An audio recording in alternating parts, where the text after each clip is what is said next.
Welcome back. Chapter 10. Now, this is a long one. I don't know how many parts is in it, but this is part 1 of chapter 10. Okay, now she really was going to scream. Eva looked down from her current perch, 20 feet up in the air, her feet barely making contact with the little notch out grooves of the rock climbing wall, her sweaty fingers aching in pain as she held on for dear life. Her oh so not perfect date for the day was about 10 feet above her to the left and was currently offering supportive barks of encouragement like, no pain, no gain, and you can rest when you're dead to the top of her head.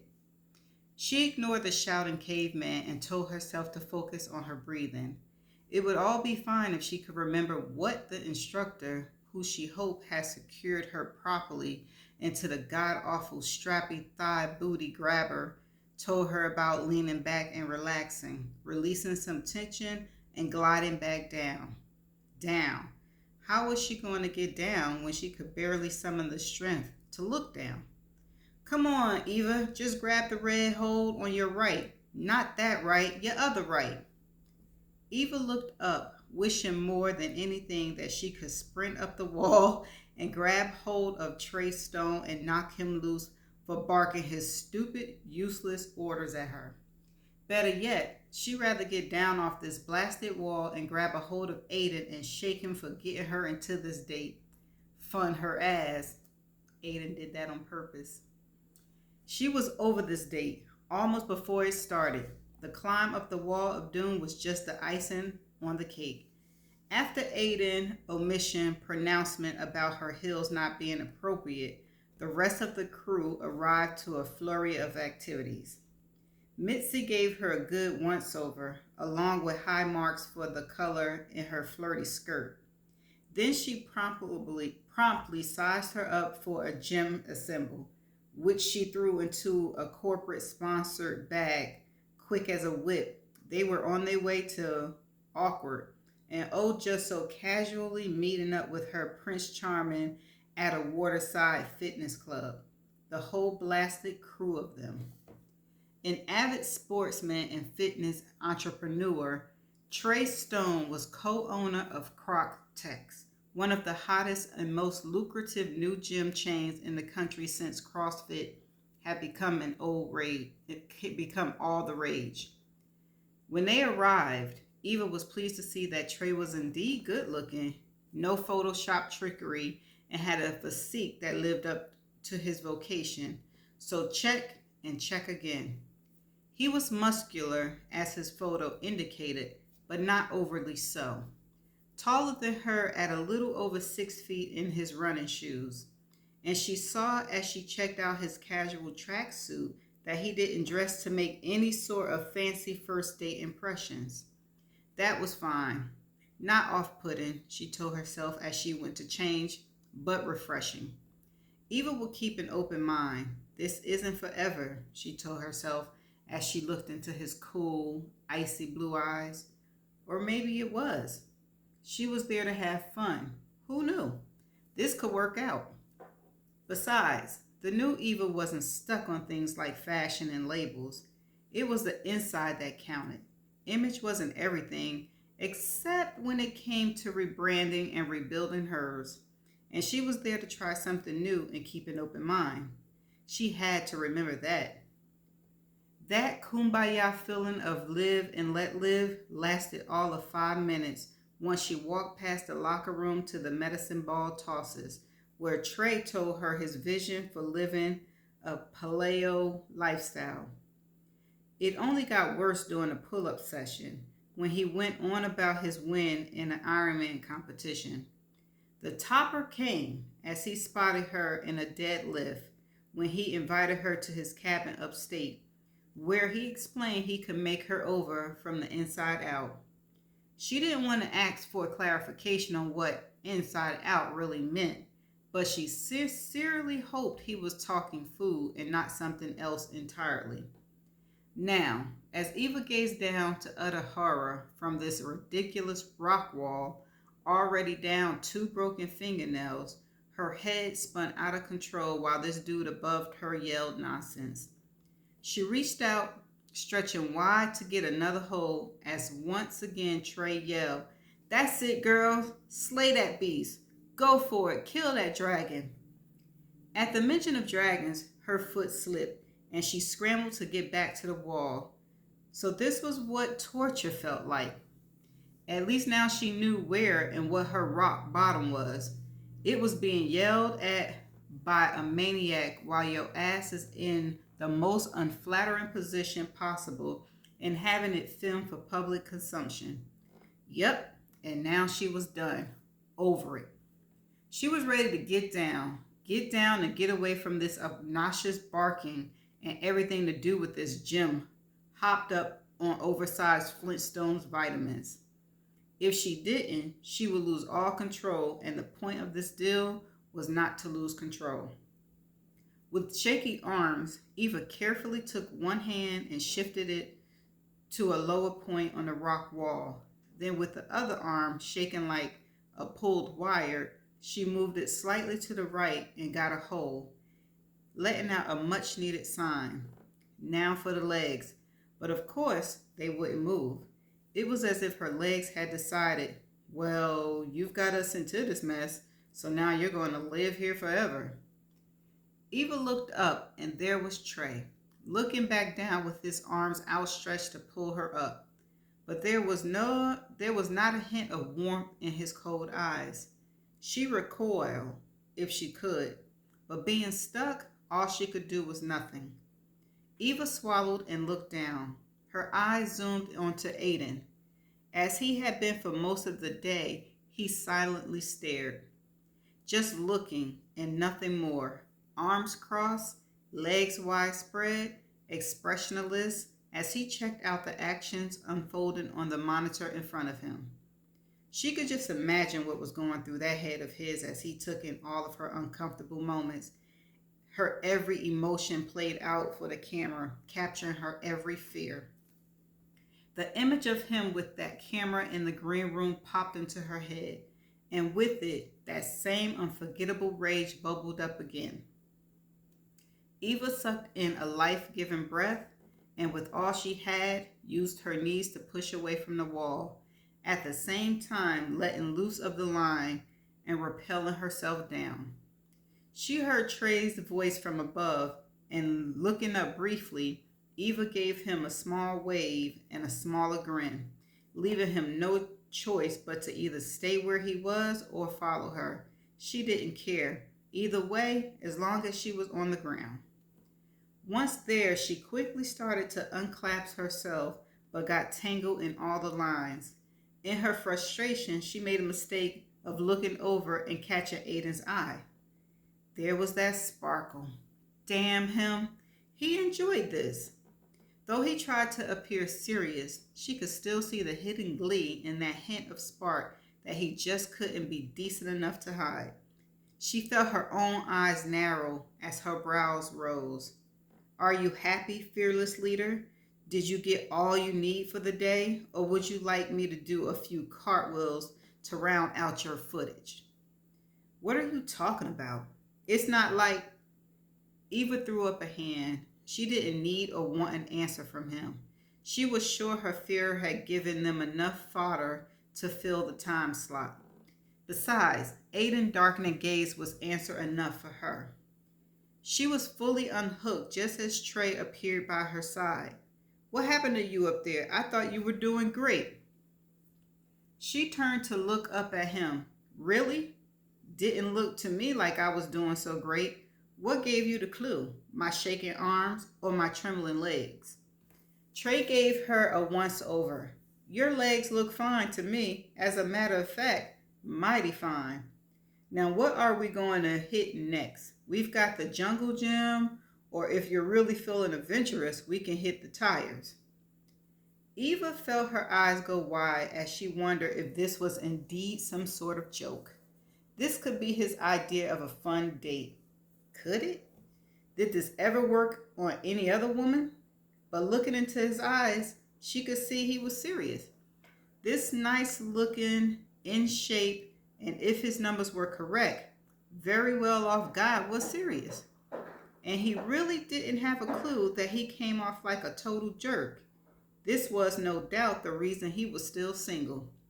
She looked around his wacky gym, done up like a gymboree for adults, and through it, and though it was not her thing, it was packed.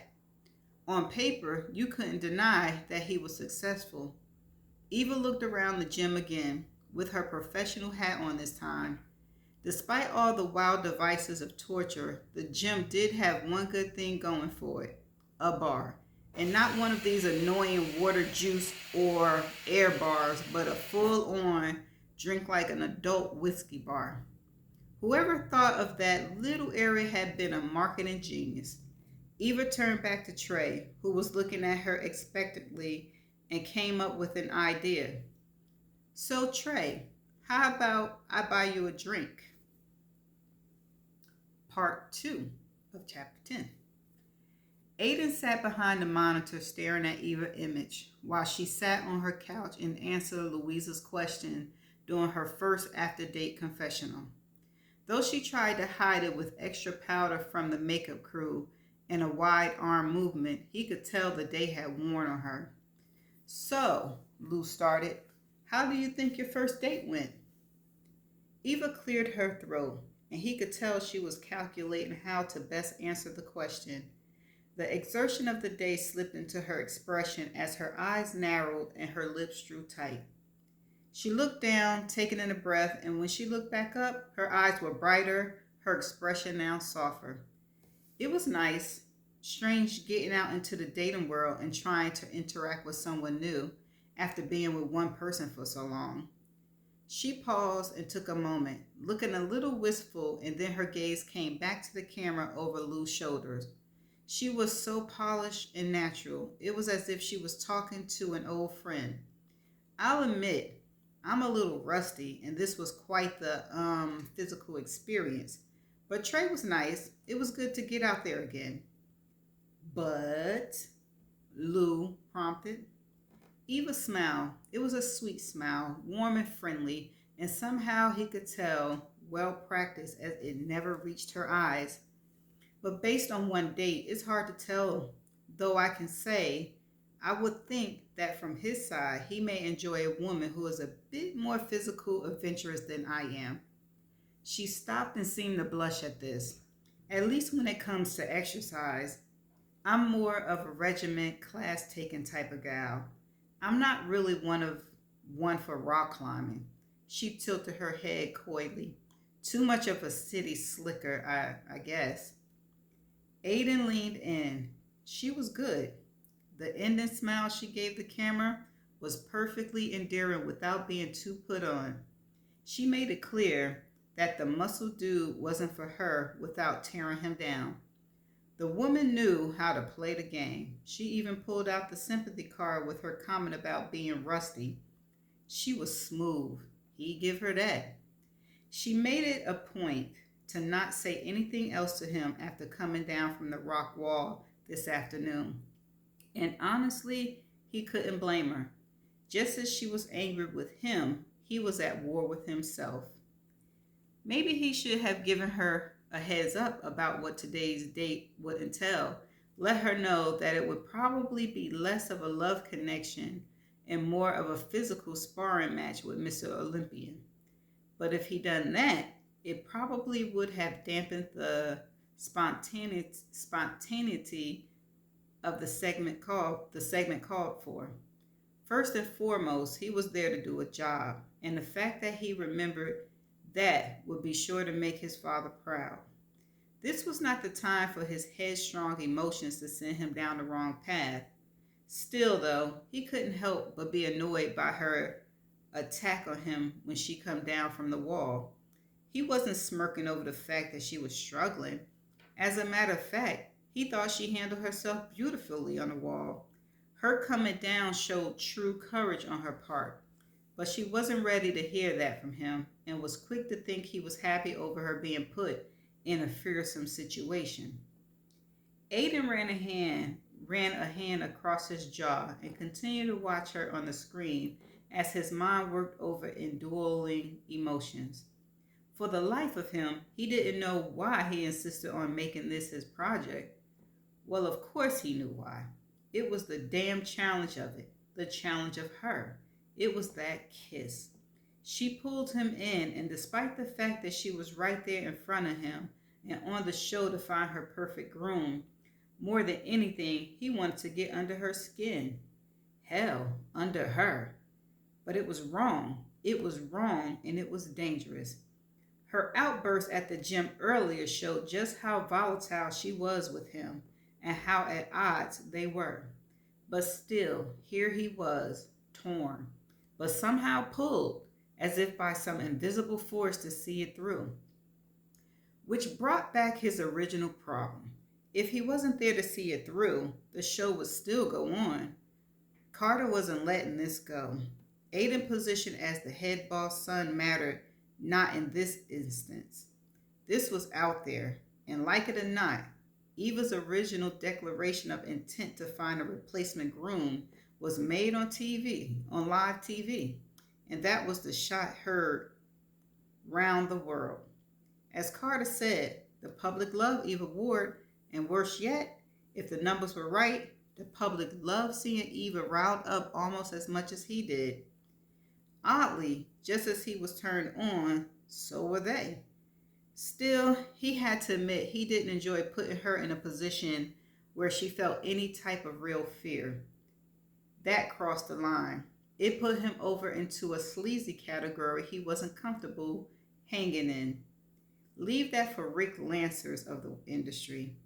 He made the decision years ago after doing a story on a hot pop star at the moment, ignoring signs that he should have seen as obvious, and unwittingly ended up filming what would be her final on-air moment.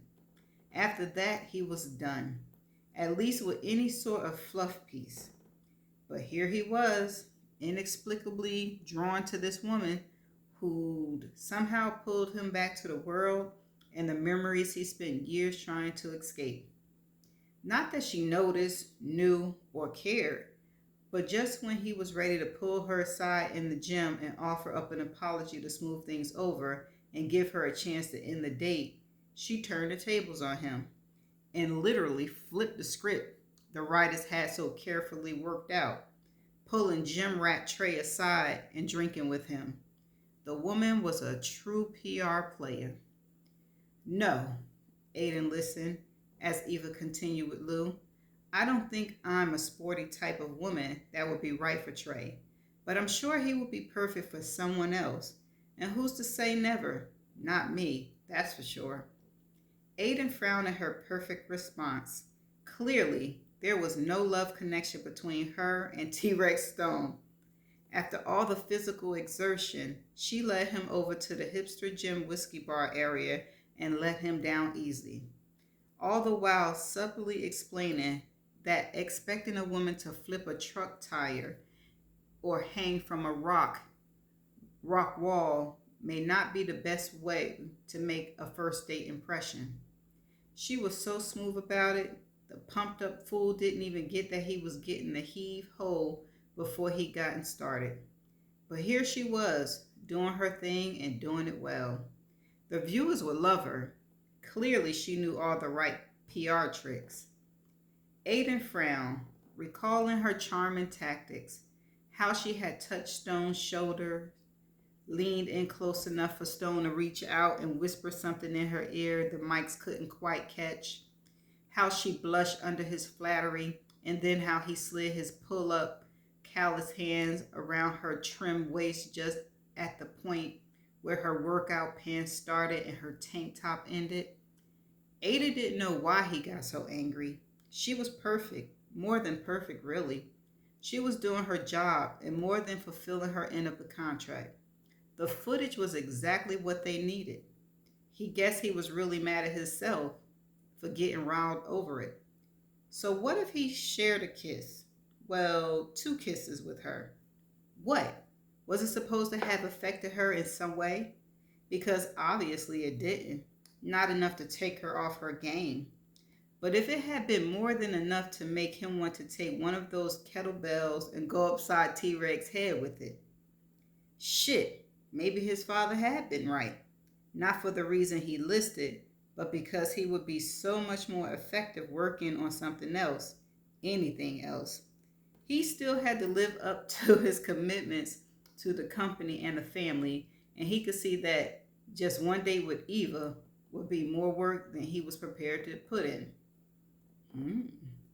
Did you say something? Aiden jolted up at the change in Eva's tone. He looked over, he looked at the monitor and then over at her. Both she and Lou were now looking at each other, but in his direction. Excuse me? It was Lou who spoke this time. Are you getting what you need? We heard you mumble something over there. Aiden looked up at their boom guy. Excuse me. Aiden looked up at their boom guy Stan, who nodded, then took his eyes skyward. Oh hell. Was he now mumbling his thoughts out loud? He turned to the two women. I'm fine. You both just continue. Aiden drew in a deep breath of irritation at his mishap as he watched Eva purse her pretty lips in impatience as once again the light and sound level were checked around her. It was official. He was in hell. This was what he got for not following the rules, for playing fast and loose with his own privilege. He should have never gone after her. He couldn't believe this slim, unassuming slip of a woman would be the one to have him question his lifelong mantra of leap first and look later. Aiden leaned in closer to the monitor and watched Eva as she tucked a tendril of hair behind her ears. She looked down at her hands and her full lips pursed a little in annoyance. Then she licked her lips and blinked, that spark jumping back into her dark honey color eyes. She was back, and he was pulled in, remembering that sweet kiss of hers as he narrowed in on the glistering fullness of the right bottom lip. Immediately he wanted to taste it, run his tongues across hers, and take it into his mouth. Aiden looked away from the monitor, his head coming up and his gaze going to her, not just the pixelated facet smile of her, as she was now spotlit in the middle of her living room. Their eyes caught for a moment as she looked up and over to him in the shadows.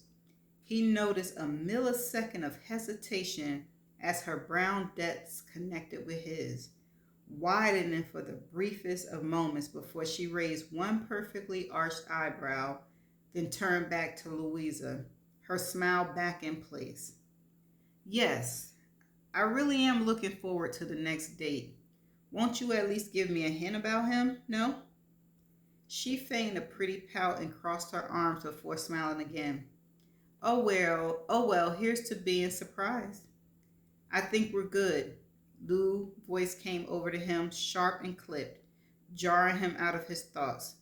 His head shot up and away from the monitor to find both her and Eva staring his way. Lou's face with a look of impatience, and Eva's one of cool indifference. He didn't know which annoyed him more. He glanced over at Stan, who had been the last to follow them back to her apartment location to get the final wrap up. Stan wore his usual bored expression, not caring about anything other than if the sound quality was right. Stan gave him nothing more than a silent nod, indicated that he had what he needed and was ready to be done for the night. Great, thanks, good work. I think we can pack it in, Aiden finally said. Lou frowned deepened as she shook her head before leaning in towards Eva and unhooking her body mic. He watched Eva finally slump back on the couch, the fatigue of the day releasing on her breathy sign. You okay? He asked, walking her way. She pulled herself up, but not before he saw her wince as she reached for her lower back. I'm fine. Nothing a hot bath won't take care of. That and having my apartment back to myself. An image of her in a steamy tub pulled him up short and had him willing his body not to react. He noticed Lou's side eye as she wrapped cords and went about making final adjustments. Somebody's noticing. Sorry again about the extremes with Trey, Lou said. But hey, it's the business. We knew he was hardcore, but didn't expect him to go that hard. Not on a newbie, at least. But you held your own. Props to you. Eva grinned and gave her a thumbs up, and Lou gave back a half smile, happily flexing her own muscles as she lifted a heavy box of audio equipment to load it onto the hand truck. When Aiden moved to help her, she stilled him with a firm look. Still, he leaned in and picked up the container. There wasn't time to deal with Lou's power struggle. He was only being nice. Besides, he was the boss. She'd deal with it. The quicker they were out of Eva's hair, the better for all involved. This had been a long day. He rose and looked around. Most of the equipment had been stowed and cleared up earlier. They had a few days before the next date, so she would be happily free of them for a while. Lou was right. This was good and you handled things well. And don't worry, on Thursday, there will be no tire flipping or rock walls, he said, looking down at her still on the couch, her eyes closing and her hand to her forehead. She opened one eye and looked up. Promises, promises. You'll excuse me if I'm only cautiously optimistic. His gaze roved over her body more than anything. For some reason, in that moment, he wanted to pick her up, carry her from the couch, and take her into her bedroom and take his time wiping that look of contempt off her face. He'd enjoy watching it slowly change. So, should we wait for you or head to the studio? Lou's voice from the doorway brought his head popping up. Stan had already made his way to the hall, having moved what he needed to load to the van. What? Aiden asked, annoyed with himself for being caught lusting over Eva and not with his head on the job. Lou gave him a look that pretty much checked him on his bullshit. Her tiny stature in no way looked away from her domineering power. So, you calling it, boss? The way her boss came out heavy and dripping was condescending. Let him know he still had plenty to prove with her. Aiden let his eyes sweep briefly over to Eva for one more moment before going back to Lou.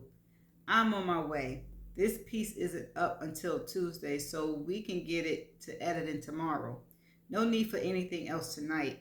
Good job. You all go on. My car's downstairs. Lou gave him a brief nod before following behind Stan. He turned back to Eva and extended his hand, already knowing he should have followed behind Lou and been out of there. But when did he ever do what he was supposed to do? Eva tilted her head, confused and drawing her brows together. Don't worry, I'm simply helping you up, Miss Ward. Notice you had a little twinge in your back earlier. Her frown deepened, but still she took his hand and the easy coolness of her slim fingers as they slipped into his produced an erotic tremor. But no, she was the talent. And this was his job. He pulled her up, her body's just as little too close, the scent of her soft lavender fragrance still lingering at this late hour. Aiden released her and took a step back, clearing his throat. What was his problem? He hadn't been this flustered since he was a kid. So, it looks like we're out of your hair. Thanks again. You did a fantastic for your first day. Lou's right. You did really well today. She turned and walked over to the kitchen island, leaving him with just the memory of her sweet scent before she turned his way again and shrugged. I did what I needed to do to get through the day. He watched as she reached into her handbag and pulled out her cell, swiping at the screen, then smiling. For a moment, he wondered if that smile was for a guy, but then he remembered the jerk that had gotten her into the situation and knew it wasn't. But still, he was angry at himself for even speculating. Is that all this is to you? Something you have to get through? She pulled up short at the question, but didn't answer him. He let out a breath. He was doing this all wrong. Look, I know you were mad at me over the gym today, but I want you to know I wasn't laughing at you or something indulging in exploiting your fear. I wouldn't do that. He watched as her gaze softened and he took a small bit of solace in that. It wasn't much, but at least he got it out. But then her phone pinged again and she looked down. Sorry, but it's been quite a day and my phone's been off, she said. I don't mean to be rude. It's no problem. I should be getting out of your way anyhow. But Aiden watched as her indifferent expression changed to something else. At first her eyes widened, then her full lips pulled together, thinning out before she gave her head a slight shake and put the phone back on the counter a touch too forcefully. She shook her head. She shook her head then. No, well, yes. Her eyes shifted back to the phone and she crossed her arms, leveling him with a stare. I mean, no, you're not bothering me, and thanks for the apology. Besides, what does it matter to you as long as you got what you needed from me? I'm not here to get something from you, Eva. I'm hoping what I'm doing will actually help you too. She seemed to physically recoil at that, and he held up his hands. Touchy, huh?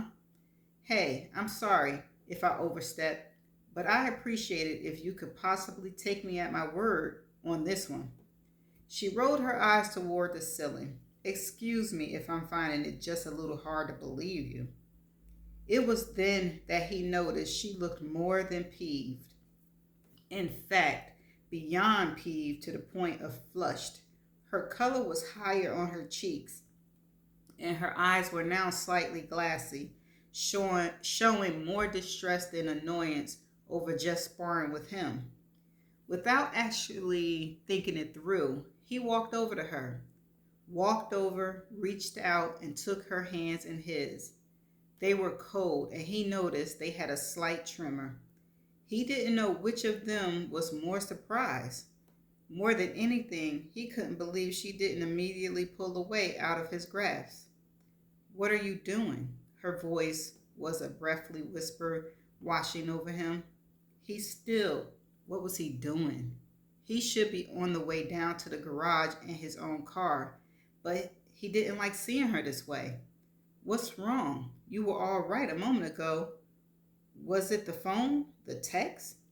She pulled away from him then and lengthened her body so she was taller. As she absent-mindedly wiped the hands he had been holding on to her skirt, Aiden stepped back and smiled at the nerve of her gesture. It tugged at the center of him to see her as vulnerable as she was. Okay, princess, I see how it is. You do what you have to do. Go on. Keep your tough, I'm every woman and have got it all together thing going, if that's what makes you feel better. He moved back to the makeshift workstation, picked up his notebook, and shoved it into his bag before looking back up. She had her arms crossed and leaned on the counter staring at him, no doubt waiting for him to leave. Fine. That he could do. He lifted his bag onto his shoulder, willing words not to come out of his mouth. Too bad willing doesn't make it so tough. Doesn't make it so, though. But tell me this, he started, already knowing it was the wrong move. That was him, wasn't it? Or something about him. Don't worry, I know it all already. Sorry to say, but he's moved on. Don't you think you ought to too? Ooh, that ain't the way to get her. With that comment, her chin shot up and her eyes sparked in just the way he knew or dared he say hoped they would. You tell me, is being a bastard part of your DNA? She growled out. I don't know, could be. Have you met my father? He joked. Now you tell me, is being completely inauthentic part of yours? I don't know who you're fooling or trying to fool, but I can see right through you, lady. You weren't all that into the asshole anyway, so why don't you give up the wounded bird act, at least when it's just you and me? He was simply a prop to you, and worse, he was a prop that failed you. And in a strange twist, his failure brought out the only honest moment we've got of you on film. You have your meltdown and showing your true colors. Just admit it. He was nothing to you, a placeholder. There are no cameras on now. Nobody will know but us. When he stopped talking, there was silence, which was surprising because he half expected her to scream her head off as she told him to get the hell out of her apartment. But no, she only stood and stared and looked gorgeous in her anger as she did. When they come back to her place from the date, she changed into a slim black skirt and lemon yellow wrap top Mitzi had laid out for her. The lemon yellow was gorgeous against her smooth skin. She had put on her pearls again, and the little seas rose and fell along with her heavy breathing. She was no longer distressed about whatever it was she saw on her phone. She was now good and heated over his rant about the asshole. The thought of it made a grin tug at the corners of his mouth. It's kind of funny, really. He saw her hands tighten into fists. What is? She grounded out. Your on-air declaration, the fact that you even think you could trade one man for another. Obviously, you've never encountered the right man, or you never have made such a statement. She laughed at that, a pretty throw your head back, diva in your face kind of laugh. The kind made to make the one laugh at Phil all of 2 inches tall. When she met his eyes again, it was with a straight-on glare. And what? I'm supposed you think you're the right kind of man? I highly doubt that. Her statement was both a dare and a declaration. And the way she stated it threw the ball into his court. The woman had guts. He had to give her that. At times, she showed the type of toughness that would make a warlord squirm. Aiden dropped his bag down onto the floor and walked back over into her space, pinning her in against the counter with his hands on either side of her body. Her intoxicating scent wafted up to his nose immediately, sweet and heady, producing an instant primal reaction that had a strong sensual heat flaring throughout his body, threatened to burn him from the inside out. She looked up at him, her eyes sharp and full of flame, nose flaring, lips a tight line. He leaned down close to her ear, so near the lobe that if he stuck out his tongue the tiniest bit, he'd get a taste of her sweet diamond-oriented skin. Well, you're right about that, princess. I'm definitely not the right man, and I don't think for a moment I ever will be. Though that doesn't stop you from wanting me now, does it? Ooh, okay. He was rewarded with a satisfying shudder that about did him in, and it was all he could do to pull back before things went way too far for both of them. Aiden leaned back, about to shove off, when she stopped him, her hands reaching out to clutch the hem of his shirt. He looked down in shock, then back up into her eyes. Wait, she started, her voice a breathless whisper, tickling the edge of his throat and sending ripples down to his center. If not the right man, what about being Mr. Right Now man? Okay, that's the end of chapter 10. Almost 40 minutes. Okay, see you in the next chapter.